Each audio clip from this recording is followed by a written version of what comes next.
The teaching of Jesus often can seem ambiguous. It certainly did to his disciples.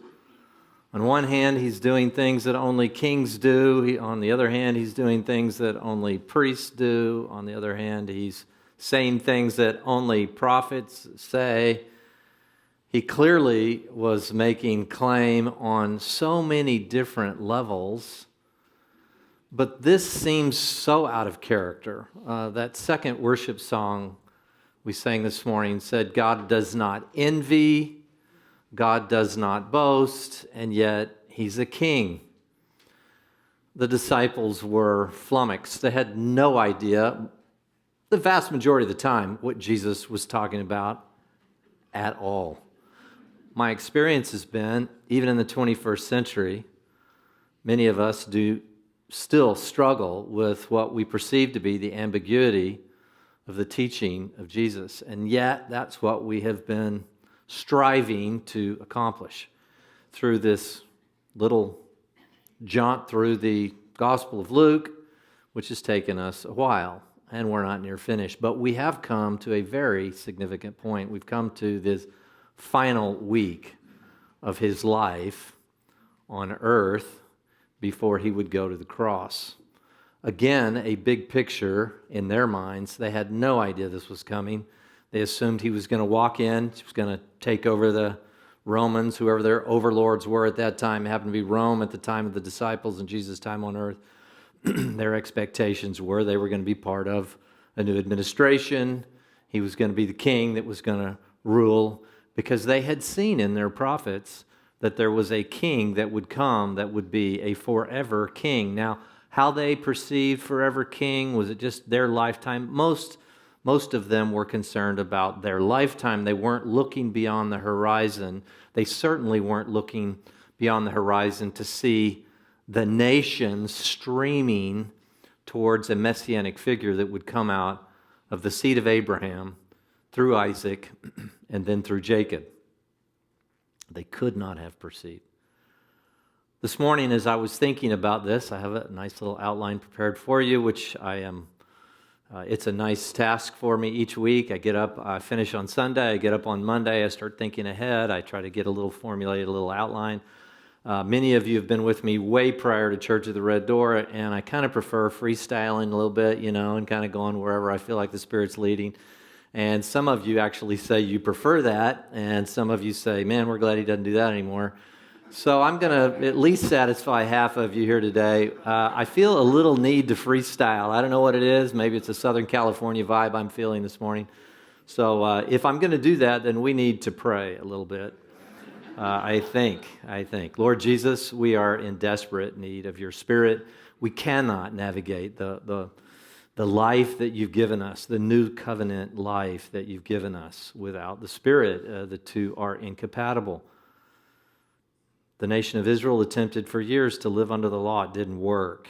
It brought no one to righteousness. In fact, it only condemned them, as the Apostle Paul said in 2 Corinthians 3. It was a ministry of death and condemnation. And yet you laid down your life, and what we're going to be talking about, the beginning of the week leading to the laying down of your life, and in doing so, you secured something way beyond the horizon of the Roman Empire, the Pax Romana, well beyond any of those nations that have risen and fallen, and Lord, your name still reigns supreme.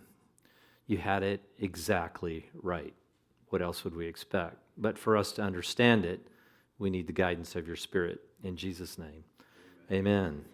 If you would go to Luke chapter 19, many refer to this as the Triumphal Entry. It's chronicled in all four Gospels in different ways. And in some ways, as is the case with the Gospel narratives, there seem at times to be some conflicts. There are no conflicts. But one of the Gospels said there was a donkey and a colt, and another just says they went and got a donkey. And then, some say they threw down palm branches. Others say they just threw down their coats. That's just natural. This gives credibility, in fact, to the eyewitness accounts of the Gospels, although there were only two that probably witnessed this. Mark and Luke probably wouldn't have been eyewitnesses, would have garnered the information through secondhand sources. Nevertheless, because we're going through the Gospel of Luke, we're going to unpack it from Luke's perspective. Verse 28. Now remember, he's just come out of Jericho. He's starting to ascend. Why do you say ascend? Because if you're going to go to Jerusalem, if you've ever been to Israel, you'll know that especially if you're coming from the Dead Sea side, it's a very natural ascent. I mean, you're really rising. You could be, 85, 90 degrees in December by the Sea of Galilee, Sea of Galilee, the Dead Sea, Sea of Galilee, the Dead Sea, and then by the time you get up to Jerusalem, it could be 20, 30, maybe even 35 degrees cooler, not too dissimilar, as I've said before, from laying out by the pool in Palm Springs, taking the tram up to the top of the mountain, and then going, oh, why am I still wearing my Speedo here? By the way, as your pastor, please do not wear a Speedo up on the tram, or by the pool for that matter. But that's your choice. So they're beginning the ascent. They've come out of Jericho. They've had the encounter with Zacchaeus. They've had the encounter with Bartimaeus, formerly blind Bartimaeus. And now we get this, verse 28. After he'd said these things, he was going on ahead, again, going up to Jerusalem. There's literal up in that, going up to Jerusalem. And when he approached Bethphage and Bethany near the mount that is called Olivet, he sent two of his disciples, saying, "Go into the village ahead of you there as you enter, and you will find a colt tied on which no one yet has ever sat. Untie it and bring it here. And if anyone asks you, 'Why are you untying it?' you shall say, 'The Lord has need of it.'" Boy, there's about 2 or 3 sermons right there. The Lord has need of it. Just tell them the Lord has need of it, and they'll know. And so those who were sent went away and found it just as he had told them. And as they were untying the colt, its owners said to them, naturally, "Well, why are you untying our colt?" And they said, "The Lord has need of it." As he was going, they were spreading their coats on the road. They brought it to Jesus, and they threw their coats on the colt, and Jesus put Jesus on it, and he was going, and they were spreading their coats on the road, and as soon as he was approaching near the descent of the Mount of Olives, the whole crowd of the disciples began to praise God joyfully with a loud voice for all the miracles which they had seen, shouting, this is important, "Blessed is the King, who comes in the name of the Lord. Peace," very important, remember the word peace, peace in heaven, and glory in the highest. And yet some of the Pharisees in the crowd said to him, "Teacher, rebuke your disciples." But Jesus answered, "I tell you, if these become silent, the stones will cry out." For a long time, as I was, I remember reading this for the first time, and I imagine Jesus that's like that prophetic vibe he's got working. He can see into the future, and he knows that there's going to be a colt tied there, and certainly he's aware of the prophecies, as we'll get into next week, of Zechariah 9. He's aware that this was exactly what the prophet Zechariah had seen a king coming mounted on a colt, even a donkey seems to indicate 2 animals there in the prophet of Zechariah. And I always just thought, well, he knew it, and then he could see it. He is like a seer. He could see into the future. Chances are, the more I really kind of investigated this and started thinking about where most theologians come down, most think he had probably orchestrated this. He had taken this path many times, living in Bethany in the house of Lazarus. We don't know exactly where Bethphage was, but they were somewhat close. But this is just up over the top, and if you've ever been to Israel, this is the spot, by the way, that you get assaulted by people trying to sell you maps and trinkets, although that is the majority experience in Israel, but especially this kind of lookout point. It's where all the people take the pictures of the Dome of the Rock and the Al-Aqsa Mosque, and those pictures that you get that are so symbolic, just it's a visceral response when you see it. You see the big golden dome, and it's from this vantage point. Just beyond that is Bethany, and then they start working their way down. Now it's filled with above-ground tombs, and this is called the Kidron Valley. Jesus would have taken this. Why? Because he was often staying in Bethany. And if you go back and break out that word etymologically, Bethany is the house, really, the house of the poor. It was a poor house. He wouldn't have been staying at the Four Seasons. He was staying with a poor family in a relatively poor place in Jerusalem, not something most kings would do. That's why I say there was a certain ambiguity. Jesus, as we will see a little bit later, will turn to Pilate and respond, "Are you a king?" And his response would be yes. And then even on the cross, they would nail him up on the cross and have King of the Jews in a mocking way, right? I mean, what king hangs out in Bethany with those ne'er-do-wells? I mean, if you were truly a king, we would certainly see that, the religious elite, and you would be ushered into some of the finest accommodations that Jerusalem at that time had to offer. This is just an incongruent picture here. We just don't see king and donkeys and all this other and living with, staying in Bethany. But I believe that Jesus had seen probably this family that owned this small animal, or in the case, really two animals, if you look at the other Gospels. And they probably knew who he was, and that they probably were already believing into him being the Lord. And Jesus might have even had a conversation. And at first, I kind of there's a retrenchment there. It was almost like, I don't know if I want to believe that Jesus had orchestrated this, because was he just trying to, go back and read the prophets and then set up some of these things that he could walk them out? No, I think he was very clear that this king did, in fact, need a parade, because that's what it was. It was a parade. We have parades of all kinds now, and the ones that I remember the most vividly are usually in black and white, because the old ticker tape parades, and as a golf professional, you'd see Ben Hogan or whoever, after winning a big tournament now, they wouldn't do that now for a major champion, but back then, they'd bring him back home, and there were at moments ticker tape parades where they would, these high rises and throw out all the confetti and everything, and you get these grand old black and white pictures of these parades. This was something akin to that, but there was something very unique about this, because he was mounted on a donkey. But by the way, allow me to say, he's not always going to be mounted on a donkey. If we go all the way to the end of the book, he's going to come back again, and he won't be on a donkey, he'll be on a horse. Now, whether that's literal, figurative, I don't know, but it's a picture. It speaks something to us. It speaks us to about the reality of who Jesus was, and it even more so speaks to the reality of what his mission was. And he knew it, but virtually nobody else knew it at all. And so they were distracted. I think it's important to see, and this is where I'm going to kind of go into the freestyle world of this morning, as I was even contemplating this, and I was ready, and I was thinking kind of through this last night, and I felt so overwhelmed. I said, look, we need to understand that they did anticipate a king, and they anticipated that king was going to be messianic, meaning the Messiah that would save Israel. And the language was conflated. It was unusual language. And I think if we can go back and establish and understand, we won't just say, well, Palm Sunday, oh yeah, that's where Jesus rides in, and they give him a little, they throw down their palm branches or whatever in their coats, and then that begins the final week. We need to understand something more. And I think if we'll go down this road, this will be compelling to you. It will deepen your faith, and it will deepen your worship.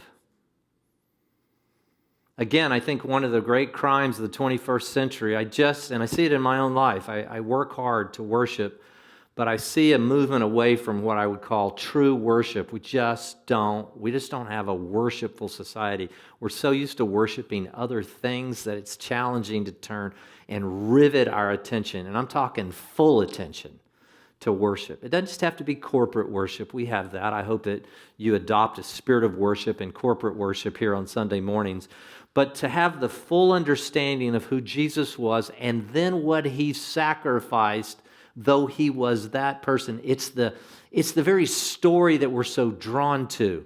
It's always the picture. That's why we have, again, so many superhero movies everywhere. The Marvel comics and this, because we love seeing people with extraordinary powers that come down and lay down their own lives in some way for a people that don't even like them. I get mad when I watch Spider-Man and the whole people are always trying to throw him in jail, or Batman, and he becomes the bad guy. So he's laboring against his own people, while at the same time he's saving them, and they don't even know it. Did you realize that young people who are attracted to Marvel comics and all that, what they're really attracted to is Jesus, and yet the narrative's been flipped today and marginalized, and evangelicals are all weird and political and all that, and many of them are and shouldn't be, and we miss the display of Jesus as the donkey-riding king.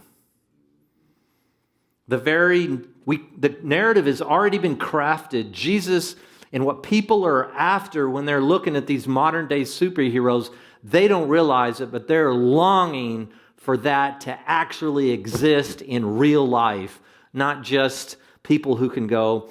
Emerson has his little things, and he's always going shooting, spider webs out of his, And to this day, I still don't. Well, only one person I know that can shoot out spider webs, and she was pretty nasty. But no, I didn't. I'm just kidding. But people don't shoot out spider webs out of, and swing from buildings. And so we have to fictionalize it. This is not fictionalized. This is the story that you always wanted to be true. And if we understand it a little bit more, you will become more of a worshiper of not just Jesus the King, but also God incarnate on the back of a colt. So I'm going to take you back to 2 Samuel chapter 7. And I think if we can unpack this a little bit, and I'm going to set the stage for you, just a smidge here. If you'll remember a number of years back, and some of you said, and I think of Kelly here today, and he and Kathy thought this was one of the more impactful, at least what they told me, impactful messages that they had ever heard as it related to the Ark of the Covenant being brought into Jerusalem. And they put it on a cart, and the poor guy started to kind of fall off, and poor guy Uzzah started trying to put his hand out there to catch it, and then God struck him instantly, which seemed like a real miscarriage of justice. And that had happened in the previous couple of chapters, and David was really concerned about getting the Ark of the Covenant, which represented the very presence of God, into Jerusalem, and it had been confiscated by the Philistines, and then it sat in somebody's house, and he actually became very blessed while he had it in his house. But he said, it's time to get the Ark of the Covenant back. And so they had kind of reestablished the Ark of the Covenant, and now he was beginning to talk about wanting to build a temple. In fact, he felt a little guilty because he was saying, I live in my cedar-paneled house, and the Ark of the Covenant, which possesses, symbolically and in some ways literally, but not in a holistic way, symbolically represents the very presence of God, God in a box, if you will. And he's out with tent curtains and a wandering still kind of tabernacle. That's what had happened when they brought it out of the wilderness, and had never been placed in a glorious temple. And so he had desired to build that, and it's the first picture we get of this prophet Nathan, who would play a big role in his sin later in David's life. And Nathan said, it's good that you have that desire in your heart, David. Why don't you just go ahead and do that? And yet that night as Nathan went to bed, God corrected him and said, no, David is not going to be the one who's going to build the temple. It's going to be somebody else after him. And then it gets kind of murky, the languages. We'll read it here. And is it talking about Solomon? Because Solomon was definitely the one who built him this glorious, amazing temple. But it was also not Solomon. In some ways, it was a dual fulfillment. It was parallelism. You can use all these fancy theological terms. But the fact of the matter is, he said, no, David, and it doesn't state it here, but elsewhere you'll see, it's too much blood on your hands. So it's going to be a descendant after you that will build the temple. You ready? Let's read, because if we understand foundationally this picture, you will understand Jesus, who is now going to walk in, he's going to ride in, set up a parade potentially for himself, but he's going to come mounted on a donkey. Again, can you see the challenges of trying to comprehend what's really going on here? So 2 Samuel chapter 7, verse 12. When your days are complete, David, and you lie down with your fathers, Nathan speaking, God through the prophet Nathan, I will raise up your descendant after you who will come forth from you. Now that's important because if Jesus didn't come from the Davidic line, then he was not this guy. He might have been some guru, teacher, rabbi guy, but he wasn't this guy. He had to be from the loins of David. And I will establish his kingdom. Okay? Well, so far so good. That could be, as we're projecting out, some 1,000 years later, Jesus. But it also could have been contemporaneous with what they're saying. It could have been Solomon just around the corner. And then it goes on in verse 13 to say, he shall build a house for my name, and I will establish the throne of his kingdom, stop for a minute, forever. Now that gets a little more murky. That gets a little bit harder to sustain, especially what we know from 1 Kings chapter 11, which talks about, at least when he finished the temple, it's like, okay, this is it. This is, he basically almost made claim to this, and yet he started marrying other wives that he was prohibited from. He started worshiping other gods. Could Solomon be the fulfillment of this kind of promise, a forever king?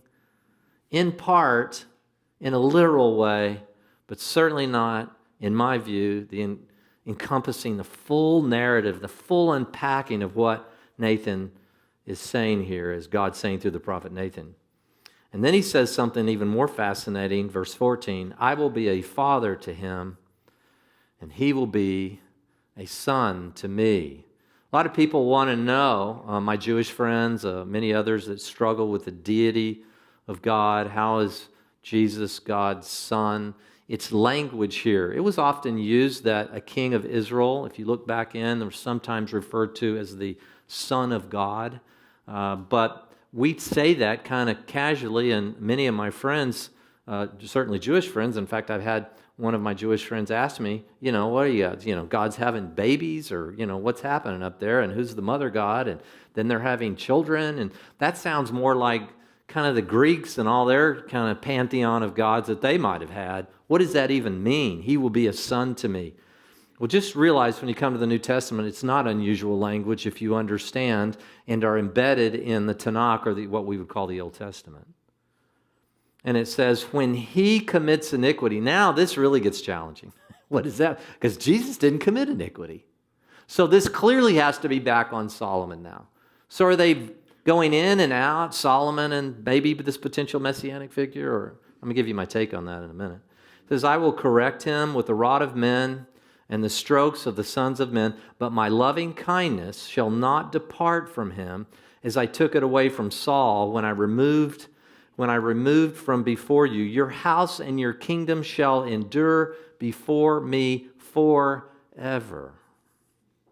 Your throne shall be established forever. Now it seems to go away from Solomon because you had an end to the kings. We don't have any kings of Israel anymore. Or do we? Is there one king of Israel that fits the bill? And this thing, do you understand what I mean by a little bit of ambiguity? So there are two things, I think, as we look at this, that we need to try to unpack in our own minds. First of all, they're going to build a house. And then second of all, what is this need to correct him and all that? Where does all that come from? Because either this finds fulfillment in the descendants of David, specifically Solomon, or by extension, all kind of symbolically all the descendants of David that would rise to the throne. And yet we know there were only about 5 righteous kings, all of them from the southern tribe, none of them from the 10 northern tribes. They never had one righteous king. And then even the splitting of the kingdoms after the time of Solomon and all that, Jeroboam and Rehoboam and all that, is just a big mess. I mean, how does this find fulfillment in anybody? Or did Nathan get it wrong? Well, Jesus is saying, no, Nathan got it right, and it's me.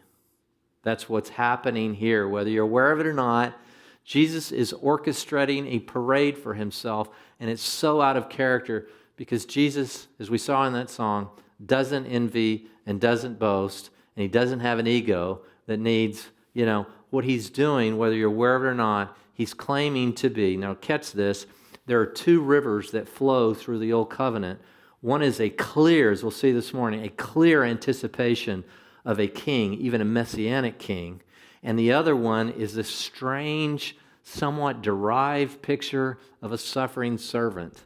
Sometimes the stories include both, like Joseph, who became a slave to the Egyptians and was humbled in many different ways, and then rose to looking like a king to save his people. You see it sometimes in type in the Old Testament, but there are two rivers. And look, his disciples, they only saw one river. And Jesus kept talking about this suffering servant river over here and the humility of it. And they just go, well, he's a little off his game today. I don't think he really understands what he's saying. He's mystical. And, we can't really understand what Jesus is saying. But we're going to stick to the king stuff where he overthrows and he comes mounted on a horse, not a donkey, even though the clear teaching of the Old Testament was that, somehow it would be both. And it's fascinating to me that we can see the both together. And Jesus is saying, I'm both. I'm both the suffering servant and the king. He's the king because he needs a parade, and he needs to show them that a parade it only befits a king, but he's riding a donkey to say that I'm also the suffering servant, which nobody saw coming. He's Spider-Man. He's suffering. He's got all the power. He's demonstrated. He can swing from buildings. He can walk across the water. He can heal the sick. He can do all those kinds of things, and yet the Son of Man is going to lay down his life. Rich from Montana here brought me this beautiful, beautiful gift this morning. I will treasure this, Rich. Thank you. It's a Roman nail from the time of Jesus, and a little coin that would have been, again, contemporaneous with the time of Jesus, a widow's mite, if you will. And and how do I know this? Because I even have a letter of authenticity here. And so, Rich, thank you. But nobody wanted to see that. They didn't see their king having nails driven into his hands. But the prophets had. He'll be pierced through for our transgressions. But that's the suffering servant. That's not the king. See, whether you're aware of it or not, Jesus is saying it's both. And that's what the triumphal entry, that's why this king needed a parade. I want to take you back now just a bit to allow, maybe you have some Jewish viewers here. I don't know. I have many Jewish friends. I love the nation. I want to see Israel come to know the true and one and only Messiah that was a light to the nations. I always challenge my Jewish friends with the same thing.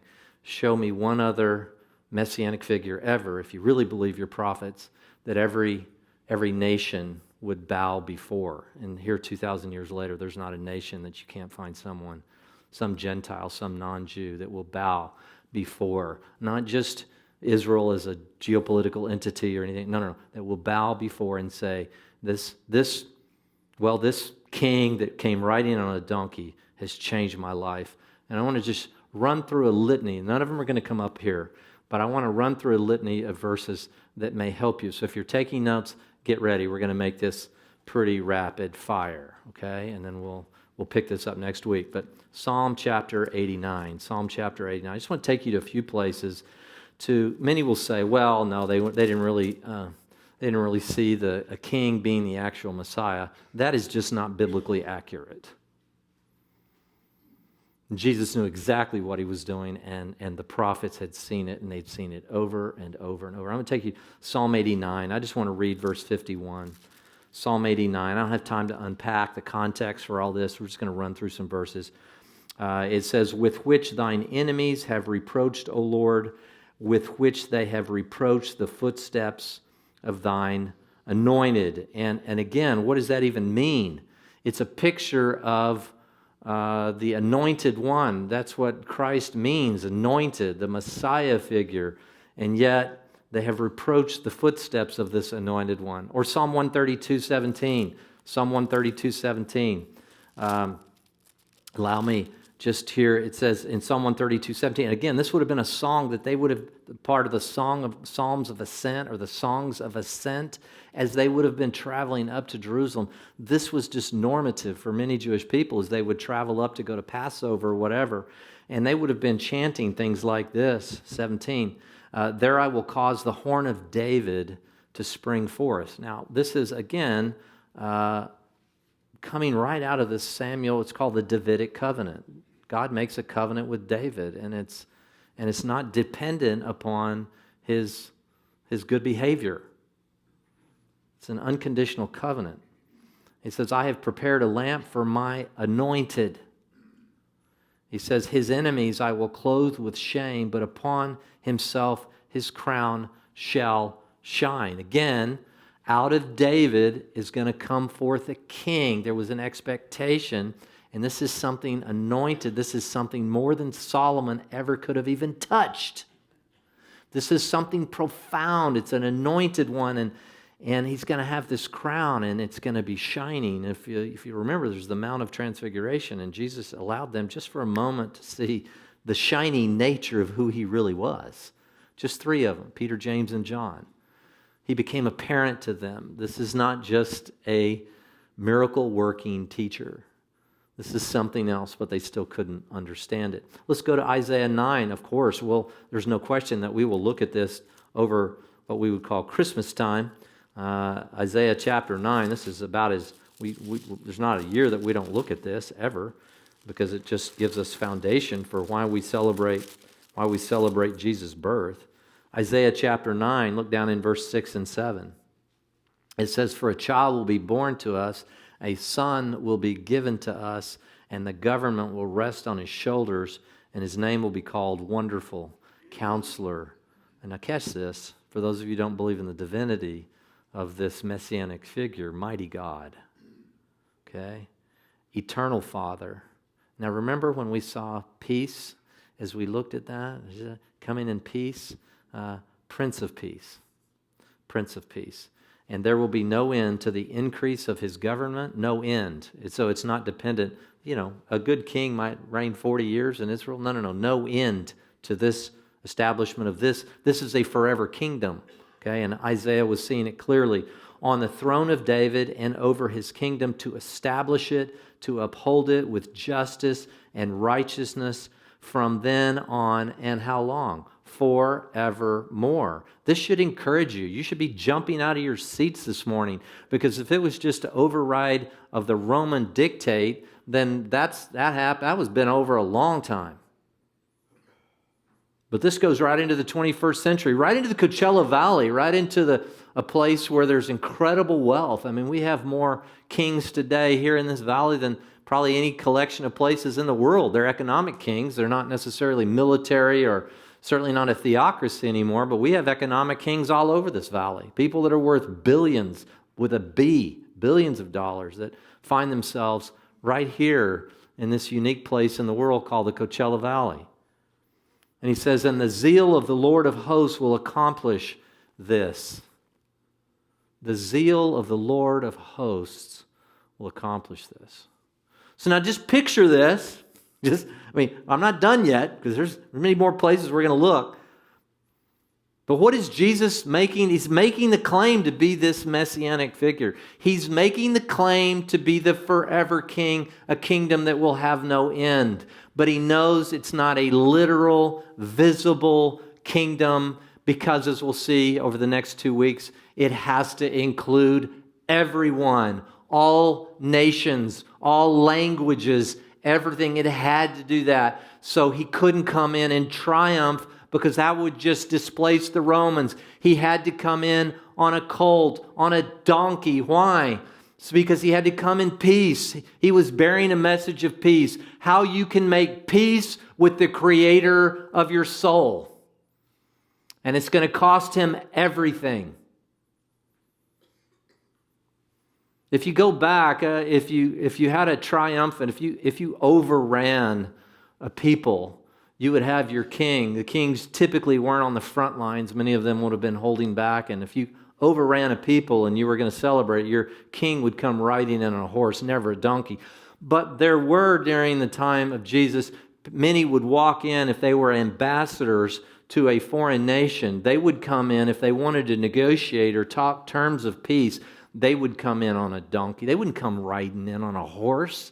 They would come mounted on a donkey, right? But the king would never do that, but an ambassador would do. A lower level person would have done that, and they would have come in to negotiate to see if that foreign country would be willing to live up under whatever parameters that the other government had decided to have. Jesus came in as an ambassador of peace, but he had a parade because he needed both. He could have just done it in the dark of night and come in on a donkey. But he needed a kingly procession, and he needed the humble donkey to ride in as an ambassador of peace. Are you with me? This should be shaking you to your core. This is what, again, Isaiah is saying. Just turn over to Isaiah 11, Isaiah chapter 11, and why the Davidic line is so important and how we can trace this back to 2 Samuel 7 and the Davidic covenant.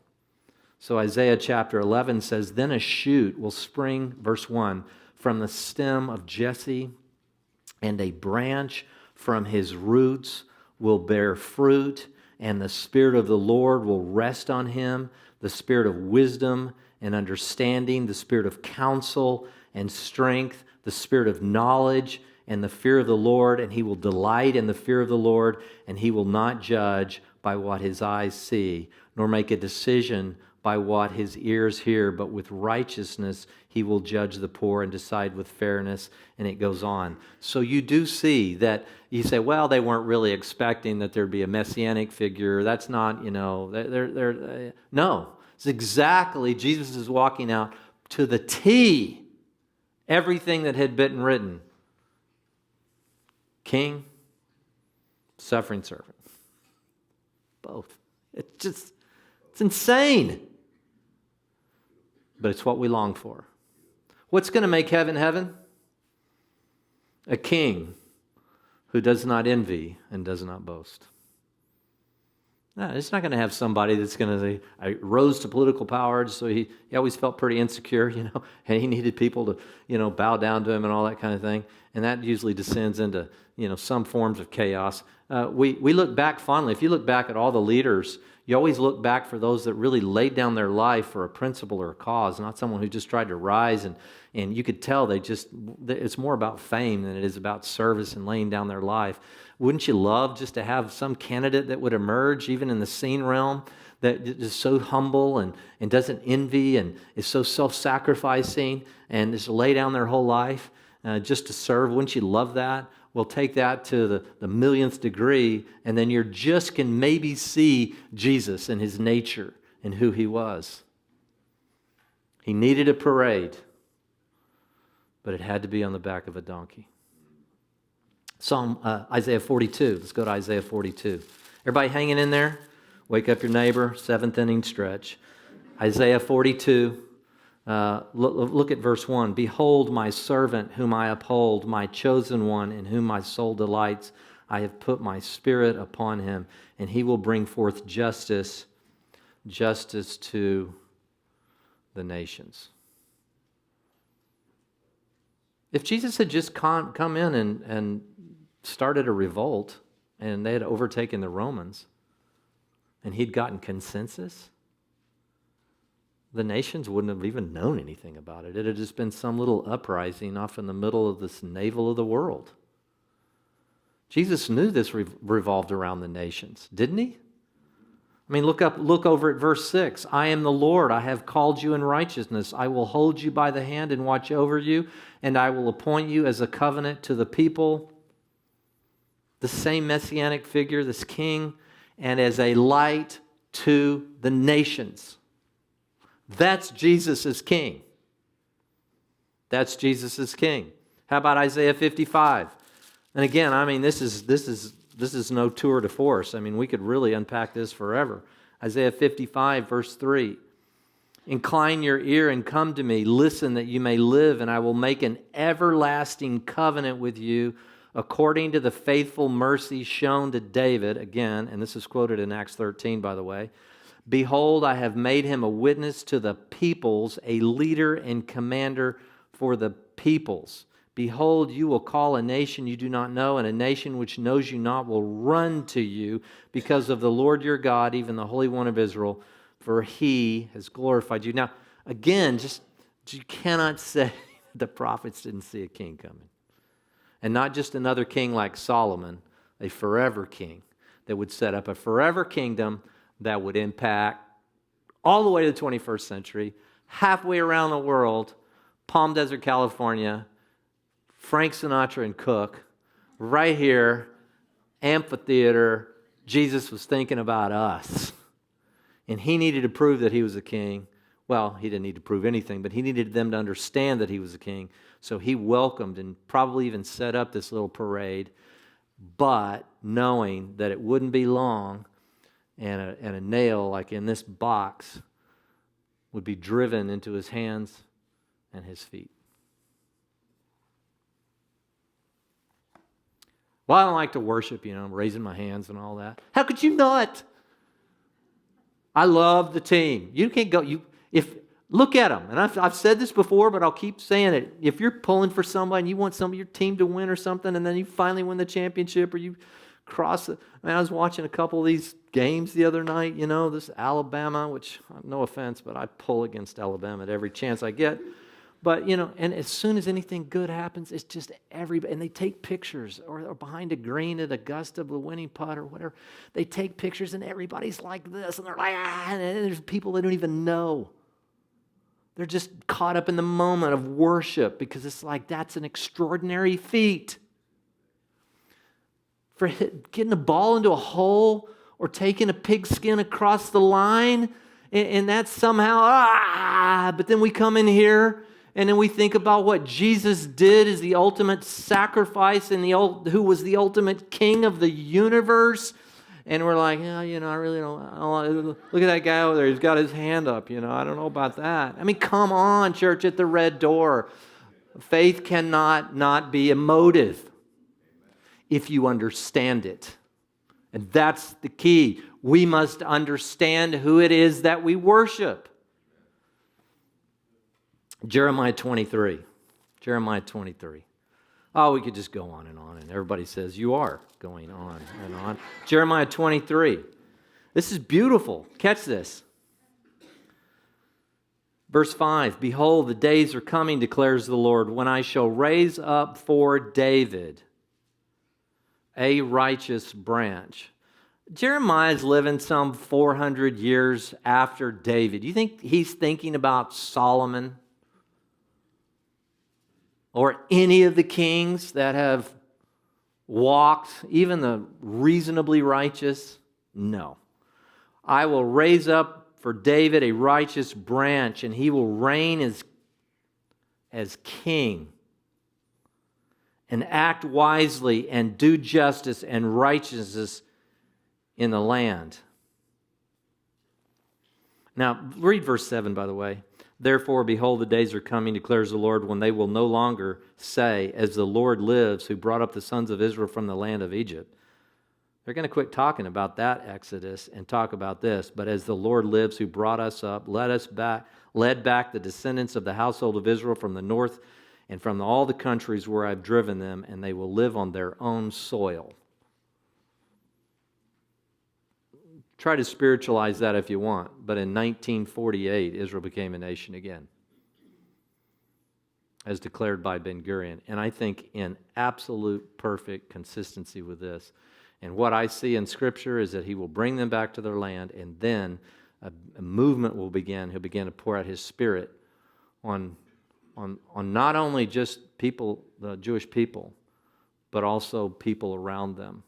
I got a report this week that was sent to me by our Women's National Ministry Director at Lynx, and I appreciate Meredith. And Meredith sent me just a little article, and I spent that 3 weeks talking about this whole Middle East crisis. And I said, and I started one, and I knew it was a little provocative to begin, and that's why I did it. But I love the Palestinians. I love the Palestinian people, and I love the Jewish people. And she sent me an article, and I don't have an ability to substantiate this, but the article was from there's some Christian, God has his little roots even in the Gaza Strip. And it was reported from among some Christian ministries over there that 200 Palestinians last week had seen visions of Jesus and had given their lives to Jesus. Jesus came for the nations. Do you understand that? Not just the Romans or whoever might be the adversary of Israel at any one given moment. Why would Jesus do that? Because this is who he is. This is who he is. The people, the nations, a light to the nations. And that includes those in the Gaza Strip, the West Bank, or just north of the border. And that includes my Jewish friends as well, and yours. And I'm unapologetic about that. I tell my Jewish friends all the time, I follow a Jewish rabbi. He changed my life. I believe he was the light of the world. I believe he was the long-awaited one that your forefathers and prophets had always seen. What can I say? And yet I still love you.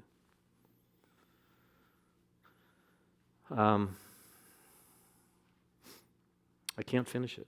And people say, we're shocked. I'm out of time. We're going to pick this up next week, and I'm going to do a couple things. I'm going to answer the question next week, God willing. I'm going to answer, what does this mean? And when he commits iniquity, I will correct him with the rod of men. What does that mean? That obviously can't be Jesus, otherwise that means Jesus would have had blemish. That would make him not the unblemished lamb. Therefore, his atonement, as well-intentioned as it may have been, if he was a sinner and not unblemished, it didn't have any efficacy. Are you with me? We have to address that. Was it just a picture of who Solomon was and then it flashes back and flashes? Maybe, but I think there's something deeper here, and we'll unpack that. And I'll show you a few more places in Scripture where we can go and look and see that when Jesus is doing this, this isn't just some random act. It is the culmination of what has been viewed by all the forefathers, the Jewish forefathers, and all their prophets. All of them were seen these days, as the New Testament says. But even more, it was looking all the way to us in the 21st century. It includes us. We're part of the story. Or do we just want to live like David said, should I just be living here in my own cedar house while the house of God? And what does it mean that Jesus is going to rebuild the temple? He is rebuilding the temple. I told you, we're building a church building. That's not going to be a temple, but a temple will come there. We're a temple. This is a temple, living stones being built up into a dwelling place for God in the Spirit. This is the building of the temple right here, and it's happening under the noses of horrific dictators all over the world, people who say you can't have even a page of the Bible wherever, whether it be North Korea, whoever the current, activities of dictates and fascists all over the world. It's happening right under their noses. The temple's being built, and every single nation has a light shining on them. If they only have the eyes to see and the ears to hear. It's not because it's not all right here. And we'll look at that a little bit more next week.